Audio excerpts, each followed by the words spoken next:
Welcome to Cash Call. Listen live as expert sales trainers give actionable feedback on real calls while you learn coaching tips directly from the professionals. Cash Call, everybody, live again this week. Dale Archdekin, Brian Curtis, and the other guy who looks like Brian Curtis is actually Jeremy Wilson. Yeah. Or I guess, like I say, the other guy who looks like Dale, except he doesn't have a beard. It's Jeremy Wilson, everybody. If you don't know who Jeremy Wilson is, he is the co-founder, co-owner of Chucktown Homes in South Carolina. Last week when I said, oh, we're going to have a guest, I screwed it up and said North Carolina. No, it's South Carolina and Savannah, Georgia.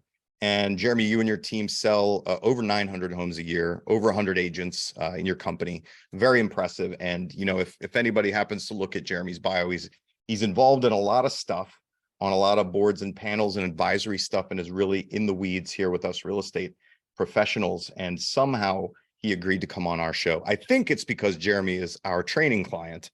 And he said, okay, I'll do it for you. Right, Jeremy? That's exactly right. That's exactly right. Yeah. So, leverage. Yeah. Good leverage, right? It's you just hit your clients, be like, hey, can you come on my show? Excellent. So yeah, I think we covered all of that. And Jeremy, really, you know, I know that you do listen to the podcast here and there, and really what Brian, my and Brian's I know it's not right grammar, but whatever, is, you know, our purpose here is helping agents and team leaders improve their lead conversion. And that's what we focus on, because Brian and I are old school direct sales guys, you know, sales conversations, and that's what we specialize in. And so I wanted to bring you on because obviously selling over 900 homes, you guys generate a lot of leads. And what I wanted to figure out first is, can you give us a breakdown between, you know, across your agents, across your company, and I know you're a good metrics guy, how much of it is past client sphere of influence versus marketing and or purchase leads? Yeah, it's a good question. If you would have asked me about 3 years ago, I would have said about half of our business is past client sphere based. And, you know, fortunately or unfortunately, with our lead sources that we've had relationships with over the years, they've scaled us quite a bit over the last few years. And, you know, all the lead sources that everybody knows about, you know, Zillow Flex and Opcity and Realtor and Dave Ramsey and, you know, all of the above. And, you know, especially with the creation of Zillow Flex and us being able to expand into different markets, that's grown our business so much that the past client percentage hasn't been able to keep up with the amount of new business coming in. So at this point, we're about 15% past client business, about 35% Zillow Flex, and then a huge combination of all the other lead sources combined. Okay. Got it. Great.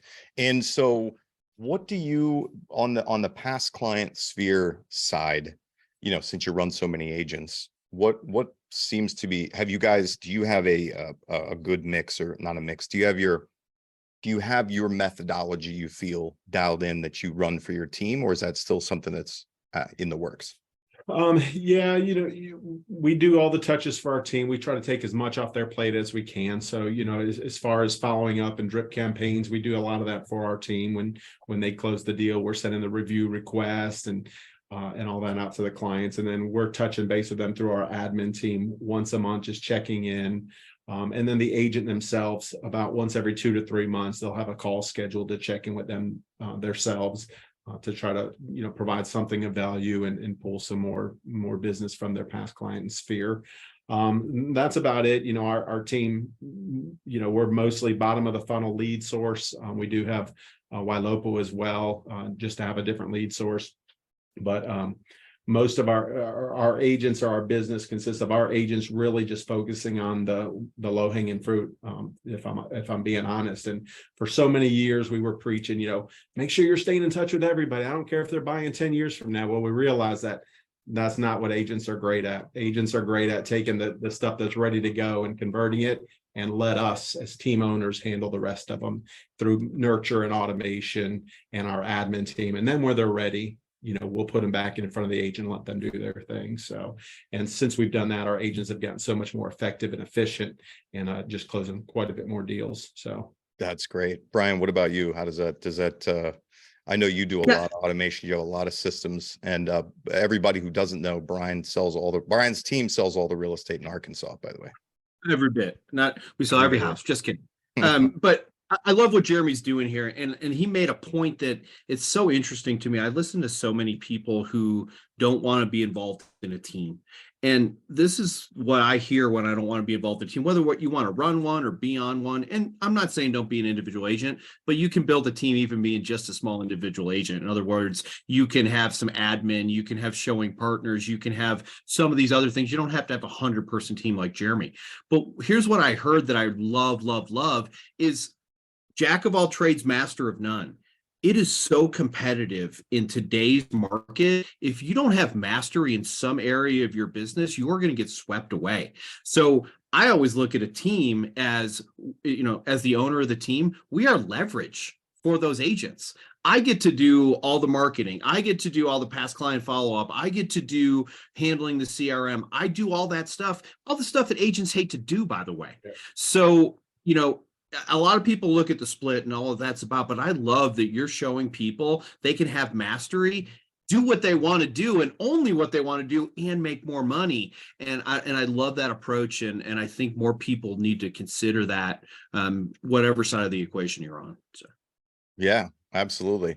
Excellent. So then on the purchase lead side, actually, we do have a question. I was going to say, Brian, do you want to handle the questions? Looks like Scott Feichner has a question. Sure, I'll read that. At what price point can you expect an individual agent expect to spend to make it a positive ROI? So I don't know how to answer that question directly, but I will say this. My average sales point in 2011 was $111,000. And I had a positive ROI buying leads. So I don't think it's necessarily, not a one-to-one equation. What's my conversion rate? What are some of the things? So Jeremy, I'd love to hear your thoughts on that. Yeah, we actually talk about it during our meetings. And I think Scott asked about individual agents as well. So if you're an individual agent on the team, we talk about it and we go through the room at our team meetings and say, all right, what did you put under contract this week? And somebody says, I put a Zillow Flex or an OpCity. Those are heavy referral fee deals, but the agents don't have any expenses. We cover everything for them. So I always ask, how many OpCities do you have to close in a month to be profitable? And the answer is always one. If they close one deal of any source, they're going to make money. So, let us bear the burden and, lose sleep overnight on spending these hundreds of thousands of dollars on leads. And you just stay in your lane, do what you're great at. And they're amazing, and they work very hard, tirelessly all week and weekend, and we do appreciate them for it. That's great, man. Excellent. And so, all right, you covered the basic lead mix that you guys have, which pretty much everybody out there knows. Is your team doing anything outside of that? Are you doing bigger advertising like billboards, radio, et cetera, or is it pretty much mainstream, past client sphere and then purchased leads that everybody has access to? Yep. That's it. No billboards or television commercials or anything like that. All the bottom of the funnel stuff. And then, some pay-per-click social media through Ylopo, just to continue to build the pipeline. Now, luckily over the years, we've built we were spending lots of money with Zillow as a premier agent on market-based pricing. So we were able to form that relationship and get into the Flex program. And now, if you're familiar with Ojo, they just started a new platform as well, which is kind of an invite only as well through their Ojo Plus, which, they're basically splitting the leads up and half of them are going to big teams that can afford the upfront cost. And then they're cutting the referral fee down. So by the years of working with these lead sources and having a good sized team of great agents, we've gotten into some of these invite only lead sources that have really helped our growth quite a bit. Oh, that's great. I didn't know about Ojo. When did that roll out? Yeah, this week, actually, we had our Zoom call with our Ojo rep 2 days ago, I think, and it just went live. So yeah, they're in most markets, they're splitting the leads in half, and they'll give one half the way they've always done it to random agents that have signed up for Ojo, but then the other half they split into two. And they find two big teams to take those leads, and they go. It's very, very similar to how Zillow Flex is. Are you emailing your rep right now, Brian? But it's not a bad idea. Maybe you want to just take a minute, Brian. I can run the conversation while you message them. No, seriously. So anybody listening to this right now, obviously we've got people watching live. If you're an Ojo client, hit them up, see if you can get access to it.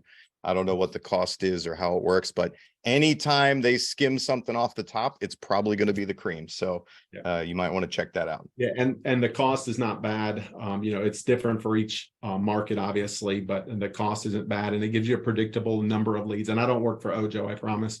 They give you a predictable number of leads. Nobody is sponsoring this show today, everybody. So yeah, right. This is just free information. So, what's that, Brian? That Follow Up Boss is always our sponsor. Follow Up Boss is always sponsoring everything. Yes, Right. they are. Yeah, they're the eye in the sky. But I thought you were making a joke, Brian. Like, hey, if you'd like to sponsor us, Brian's address is Good point. I know. I'll give you my Venmo. Just put directly in my account. It'd be awesome. Yeah, yeah.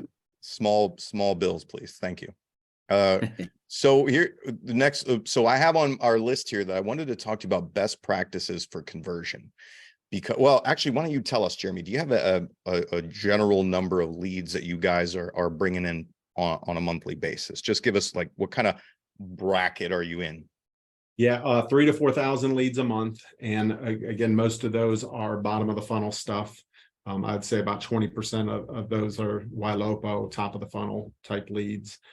So all the bottom of the funnel stuff, and our agent, it's all a first to claim basis. We're kind of a different type of expansion team, where a lot of expansion teams these days are going very wide, but not very deep. So they'll have 2 agents or 3 agents in each city. We try to go very deep. So we'll launch a new team with 10 to 15 agents on the team, and we put them through our training program, teach them our systems and processes through 3 to 4 days of training, and then let them go. Shortly after a week or 2 of taking leads and making sure they're, crossing the T's and dotting the I's properly, then we'll turn them on to some of the big time stuff like Zillow Flex or Dave Ramsey and stuff like that.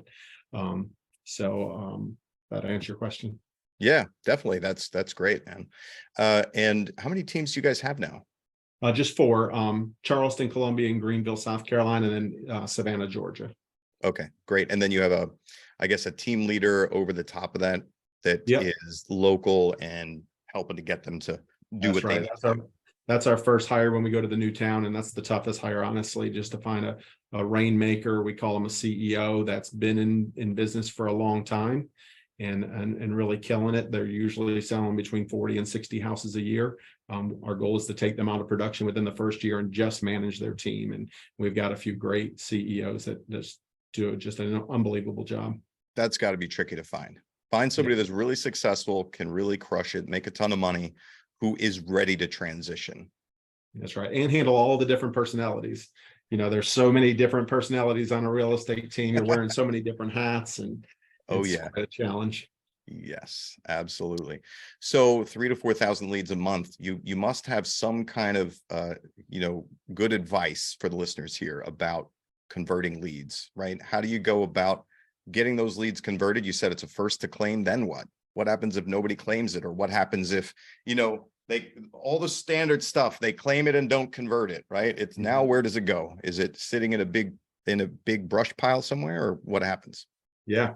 So, over the years, we've learned the hard way that not every agent has the same work ethic and capacity and skills. Look at Brian smiling. He's not going to say anything. He's just smiling at it. Yes. So that's wisdom. That's right. So, we let the agents that have been around a long time do their thing. We're not going to make them go to any kind of sales training or coaching or anything. We rack and stack conversions every week at our sales meeting. We've got green agents, yellow agents, and red agents. We're not mad at the red agents. We want to help them get up to being a yellow agent or a green agent and take, as many leads as they want. And that's one of the reasons we signed up for your service, Dale. And it's been a game changer for us. We have usually 20 to 30 agents on the coaching call every week with our sales trainer. And it just helps the agents that don't necessarily have all the natural ability or the natural skills, the sales skills, which I don't at all. I'm an ops guy. I'm not a sales guy at all. If I was still selling, I would be in that class every single week. Thank God for Randy. So we put them through that and let Randy do the training and the teaching, and the agents have really excelled. They do the role playing and the scripting and all that, but honestly, it's just 2 scripts. You've got the bottom of the funnel script, which is ALM. You're going right for for the appointment right at the beginning, not talking about financing or another agent or anything like that. And then the top of the funnel stuff like Ylopo or Kazoo is all, basically the same script that you guys use. It's just, hey, I see you were browsing on our website recently, or are you looking to buy now, or just window shopping, and then use your skills from there. Yeah, absolutely. Excellent. I'm really glad that I'm happy to have you as a client, and you guys are obviously crushing it in your market. So let's get into the nitty gritty here. Okay. So lead comes in, you said it's first to claim, right? You've got your agents that are hungry, but you're generating a shit ton of leads. Yeah. So when in your databases, do you use ISAs, or do you have some sort of process to get into the corners of your databases, or is it really just the stuff on the top? Like, how do you manage that much inventory of leads, if you will? Yep. So the best agents are converted 10 to 15%. So that leaves 85% of the leads at least that are not going to convert and are going to be a waste of time, if you will. So we give the agent, when they claim a lead, they've got the first 24 hours. Within seconds, we want the first call made. It's all about speed to lead. We're paying for shared leads in most cases. So we want to be the first to the call. And we know in most cases we are. So first to the call, send a text, send an email, call later in the day, go knock on their door at home if you want, do whatever you want day one. Day two, the morning of day two, the CEO or the admin team will jump in there, and any lead that you don't have any two-way communication with, they take from you. It's still assigned to you, but they take it from you and they go through our automation, which is our entire 15-person admin team that's sending out text, emails. We do have one ISA to make some calls, but it's mostly text and email automation and trying to schedule an appointment for the agent. And when they do, it goes right back to that same agent. So all of the automation is geared towards that agent that initially claimed the lead. Okay. And they'll get it back. It doesn't go to a big pond. It stays with that agent. Mm-hmm. But we also, our admin team, every single day we publish what we call a daily audit, which shows if any of the agents are behind in their follow-up. We've got 4 buckets of follow-up: daily, 2-day, weekly, and biweekly in follow-up boss. That's our 4 smart lists that they're in control of. If they get behind, we simply pause the agent on any leads until they're able to catch back up. And that's just to help control the flow a little bit, so somebody doesn't take 200 leads in a month and gets buried. Mm-hmm. Yeah, absolutely. Do you have your agents, do you do any sort of priority alert type of stuff where people come back to the website or whatever it may be? So I didn't know if you're just focused on the new stuff and as you said, day 1, day 2, week 2, whatever it may be, that sounds like enough to keep your agents busy, especially when they're closing deals. Mm-hmm. So with all the priority alerts, right? Somebody came back to the website, favorited a house, whatever it may be. Is that automation, or are you asking your salespeople, your agents, to do that stuff too? Yeah. So in addition to those 4 time frame or timer lists in Follow Up Boss, we have one that's called active. And I think if you know Mike Rennick, he calls it like 7 and 7 or something like that. So basically, if the lead is on automation, which means that the admin team's doing all the prospecting, not the agent. The admin team's doing the prospecting, but they've been on one of our sites, either on Ylopo, our website, Zillow, Realtor, any of those sites that we have connection with. Then they pop into the what we call the active smart list, which is everybody that we haven't talked to in the last 30 days, but has been on one of our sites in the last 7 days. And the agents are also prospecting out of that list. So they've got 5 smart lists in their daily workflow that are 0 out lists. They get to 0 on each one of those lists every day. Okay, great. Yeah. All right. So we're running out of time. All right. This show sometimes is just too short, Brian. It is. Absolutely. Yeah. We run out of time frequently, but let's do this. So accountability, I got to ask this question, Jeremy. So you said you have green agents, yellow agents, red agents, right? Is there any kind of minimum production in order to enjoy all of the amazing benefits and tools and everything from Chucktown Homes? Yeah, no, not really a minimum production. It doesn't make sense to be on the team if you're not closing at least 10 to 15 deals a year. It just doesn't, you can do that on your own and not have to, pay the splits that we have. So that sounds like the let's get out of business conversation. That's exactly what right. it is. It's not you, it's me. Really, this makes no sense. I'm picking your pocket. You could go sell your 10 houses over there. Is that right?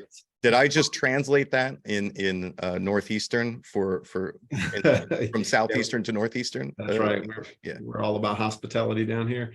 Right. Us Northerners are not quite as subtle sometimes. No, no. It's all about up here. It's more conversion. like, no, it's definitely you. It's not me. It's definitely you. It's all about conversion for us. We track again all week. We have a flex conversion numbers and we have blended conversion numbers, and that just racks and stacks every agent in that office. And it's all about conversions. So I'm on your team. Yeah, I'm on your team. I'm well informed as to what's acceptable, what's not acceptable, and you're always reminding me of what it is that you're looking for. That's right. And the agents make their own goals, at the end of the year, beginning of the new year, they make their own goals. If they want to sell 20 houses a year, that's great. We'll help them stick to their goals. If they want to sell 60, we'll help them stick to their goals, and hold them accountable for their goals that they've made for themselves. We know we reverse engineer it just like everybody does. We know how many leads they have to take, conversations they need to have, and appointments they need to set to meet those end goals. And we'll just help them hold them to those standards that they've set for themselves. How often do you help them help hold them to those standards? Well, some agents we never have to. So the ones that are in the red, it's pretty constant. It's a weekly conversation typically, and it's pretty depressing to be at the sales meeting and see your name in red every week. So those agents do a great job getting to the sales training and coaching that we do, doing one-on-ones with us. So that they really want to get out of the red, and they're doing everything they can to do it.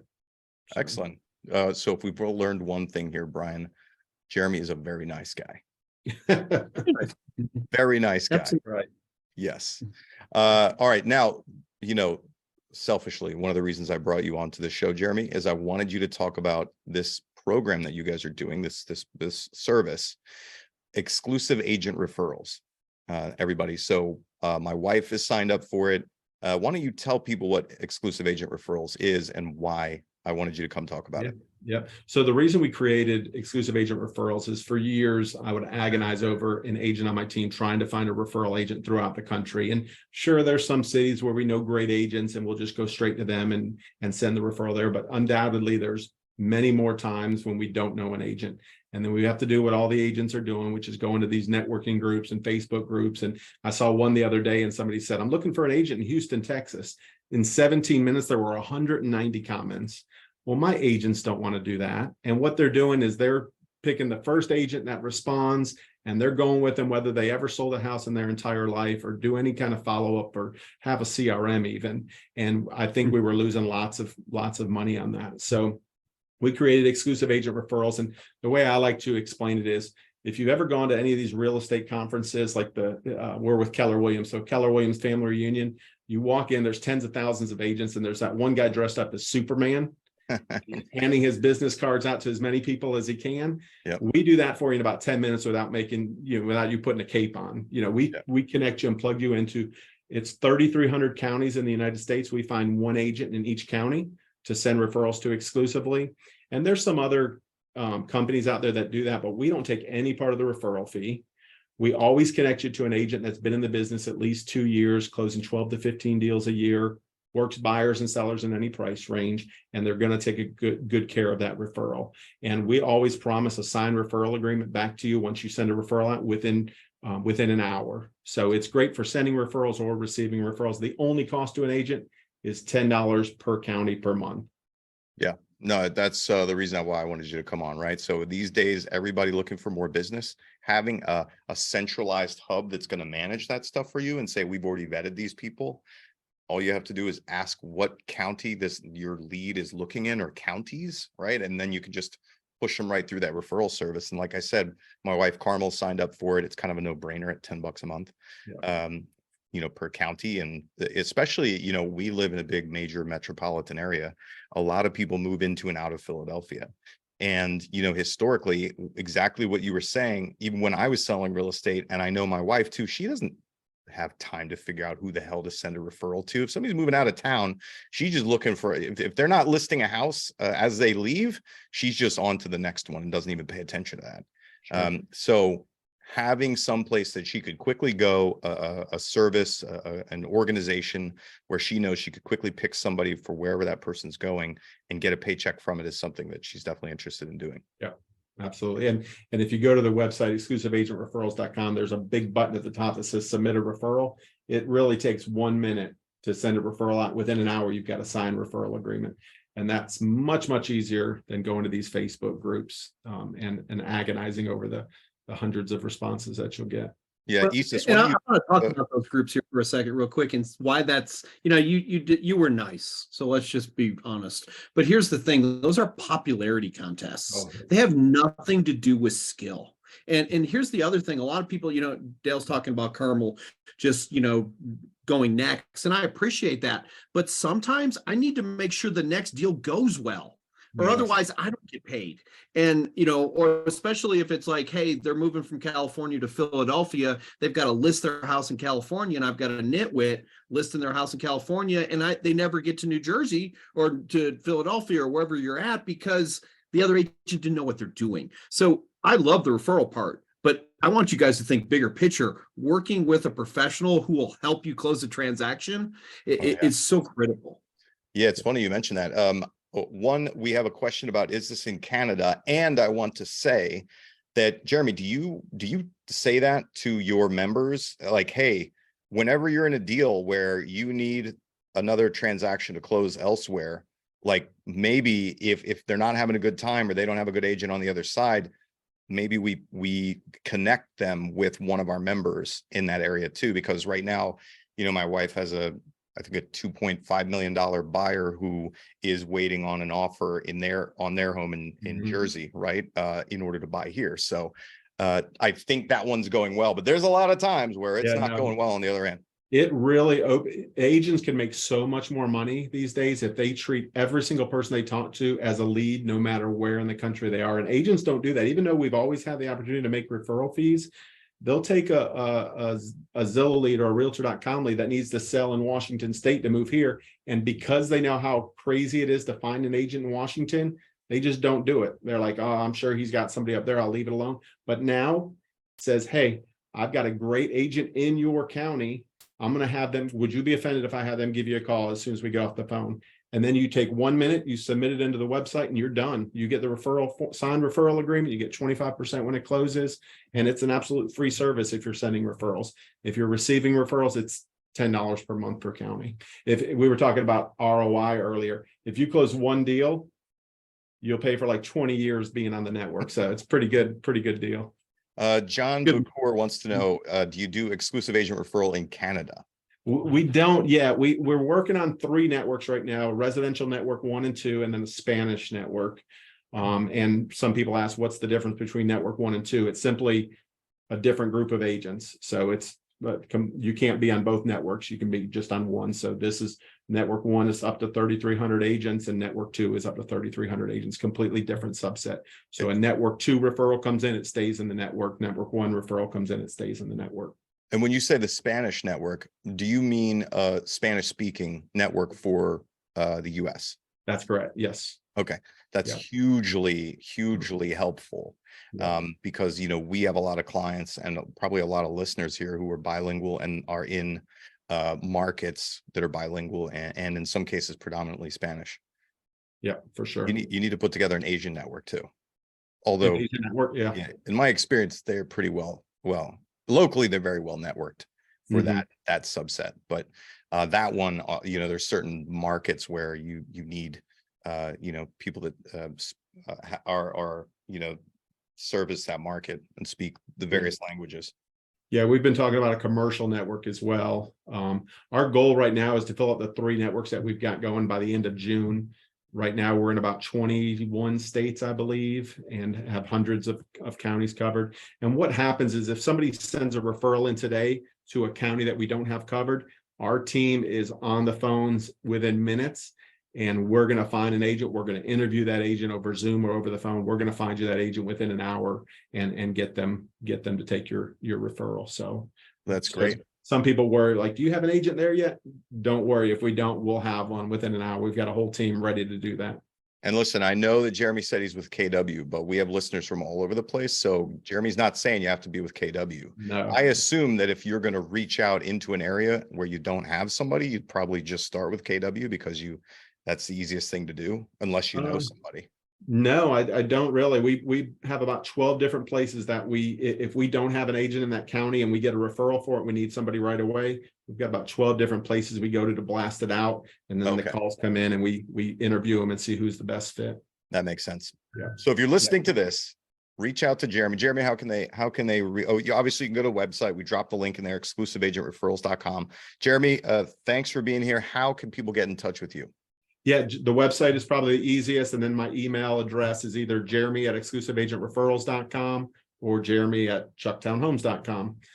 That's probably the easiest way to get in touch with me. Excellent. Brian, any other questions from you that you want to know from Jeremy before we let this guy go? I'm going backwards. I'm just going to ask this quick question. I think it's an interesting idea. How many leads do you allow to be assigned to a single agent at a time?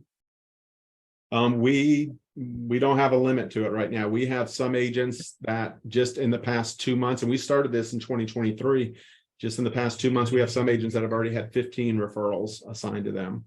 I'm going a different way. I'm going back to agents on your team. Back all the way back. Sorry. Okay. I went back in time. Didn't mean that, but I was a question, and then we got sidetracked with other good stuff. But we publish what we call a pipeline report once a week. My admin team puts it together in Slack, and it shows every agent on the team, because we want to be transparent. There's no cherry picking, or everybody has the same opportunity. So it shows how many leads each agent claimed over the last 30 days, and then how many are in each of those 4 buckets that we talked about to show their total pipeline. Most agents have less than 70 because those 4 buckets consist of everybody they have that the agent thinks they're going to be buying or selling within the next 6 months. So as that number grows, we really try to monitor that and make sure an agent doesn't get overwhelmed. Because honestly, some of the best agents, less leads is best. More focus on the client, gets them converted faster. So full disclosure to our people watching, I had no idea how Jeremy was going to answer that, but thank you for answering it the way you did. I think all too often agents get obsessed with having hundreds and hundreds and hundreds of leads. And so they go wide instead of going deep. And what I'm hearing, and it's clearly working for you guys, closing 900 plus transactions a year, going deep is significantly better than going wide. It's what I'm hearing. Yeah, for sure. Yeah. And the other thing that happens, as you guys know, is that if there isn't transparency, there's always jealousy. There's always, oh, so-and-so is getting all the leads. So-and-so is getting more leads than I am. It's shocking how much that goes on. So it sounds like you guys have that down to a minimum, Jeremy. Yeah. There's no way for any agent to get, unless they have an Android. Androids are terrible. If you have an Android, get an iPhone. I'm just joking. Oh my God. If I would have known you were an iPhone guy, man, I wouldn't have had you here. Damn it. Yeah. A lot of agents complain that, like, I'm not getting the leads fast enough. And, sometimes they have an Android. So yeah. That sucks. I would, if I were on a team, if I went back and went onto a team, I would get an iPhone just to get the damn leads. That's right. All right. Well, Jeremy, thank you so much for coming. I know you're a super busy guy. I really appreciate you sharing with the audience. And I think it really helps for everybody to put into perspective that there's really no magic pill out there. It really is just stacking up, getting your systems in line, stacking up your lead sources, being diligent about converting them and talking to them, and just doing that over and over again. So thanks for joining us on Cash Call, man. And hope to see you at one of these events. For sure. Thank you guys so much. I appreciate your time. Appreciate it, Jeremy. All right, guys, take care. Bye. Thanks for listening to Cash Call today. If you like what you heard, come check us out at smartsalescoaching.com, and we'll be back again next week.